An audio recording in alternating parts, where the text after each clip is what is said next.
Hello student, we will continue our topic blood vessels. There are different types of blood vessel in the body. यानी हमारे body के अंदर अलग अलग blood vessels होते हैं. You know that during the inhalations a fresh supply of oxygen fills the lungs. Oxygen has to be transferred to rest of the body. यानी oxygen जो है ट्रांसफरेड बॉडी के अंदर होता रहता है. Also, the blood picks up the waste material including carbon dioxide from the cell. This blood has to go back to the heart for the transfer to the lungs for the removal of carbon dioxide, as you have learned in chapter number 10. यानी जो ज़्यादातर carbon dioxide जो है, ज़्यादातर blood जो है वो waste material include करता है, फिर उस कार्बन डाइऑक्साइड की मदद से उसे बाहर कर देता है और वो लंग्स के अंदर से भी बाहर निकलता है, जैसे हमने चैप्टर नंबर 10 के अंदर पढ़ा है. So two types of blood vessel, यानी दो टाइप के ब्लड वेसल है. Arteries and veins are the present in the body. ये दो जो है बॉडी के अंदर प्रेजेंट है. Carry oxygen rich blood from the heart to all the parts of the body, यानी जो है वो पूरे पार्ट्स के अंदर मूव होता रहता है. Since the blood flow is rapid and at the high pressure, the article have the thick elastic walls. Let us perform an activity to study the flow of blood through articles. यानी किस तरह से blood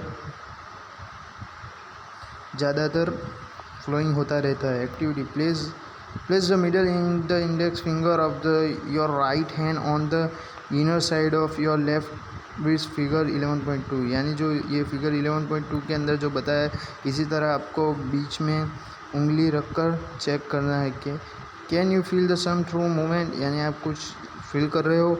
Y do you think there is a throbbing. The throbbing is a called the pulses and it is due to the blood flowing in the count the number of pulses beat in 1 minute. यानी pulse कितने चल रहे हैं और heart beats कितना हो रहा है, वो हमें उससे कन्फर्म 1 मिनट के अंदर कितना चल रहा है, ये एक्टिविटी करने से हमें पता चलेगा. सो ये जो टेबल दिया है, टेबल 11.1 पल्स रेट, यानी पल्स रेट को भी हमें इसके अंदर जो है भरना है, किस नेम क्या है और पर मिनट में कितने चलते हैं. Veins are the vessel which carry carbon dioxide rich blood from all the part of the body back to the heart. The veins have thin walls. There are valves present in veins which allow blood to flow one towards the heart. यानी ये जो है वो regularly heart के अंदर से blood को flowing करता रहता है.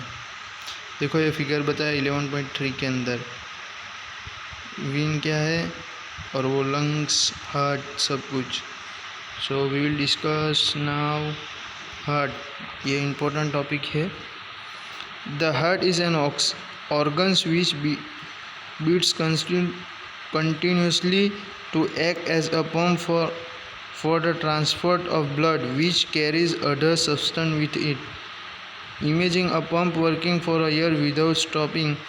Absolutely impossible, yet our heart works like a pump non-stop. Let us now learn about the heart. जो हमारा हार्ट है वो कंटिन्यूसली बीट करता रहता है और पंपिंग भी करता रहता है और ट्रांसफरिंग ऑफ ब्लड भी अंदर होते रहता है. The heart is located in the chest cavity with its lower tip slightly tied towards the left. यानी लेफ्ट साइड हमारा जो है हार्ट होता है.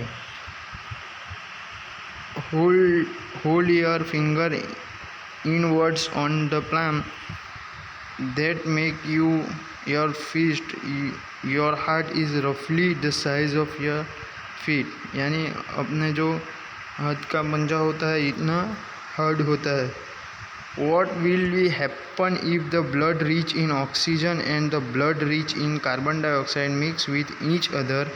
To avoid this from happening, the heart has 4. यानी देखो ये तो बहुत इम्पोर्टेंट पॉइंट है। ये figure 11.4 sections of human heart जो है वीना केव, right atrium,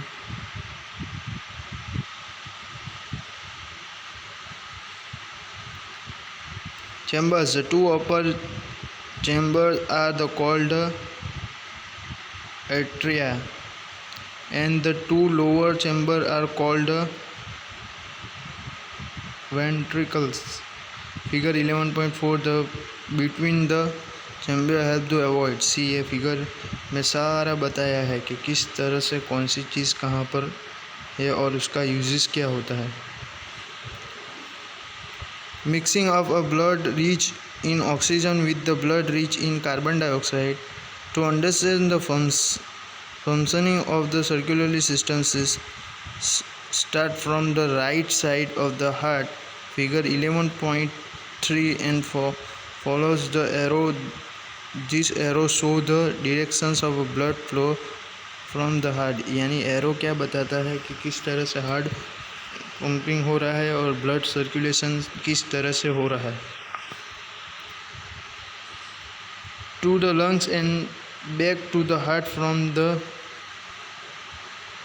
where it pumped to the rest of the body. यानी ज़्यादातर पंपिंग होता रहता है। तो हार्ट बीट हम नेक्स्ट वीडियो में देखेंगे और ये जो है बहुत इम्पोर्टेंट है एग्ज़ाम में। So please note this in your notebook.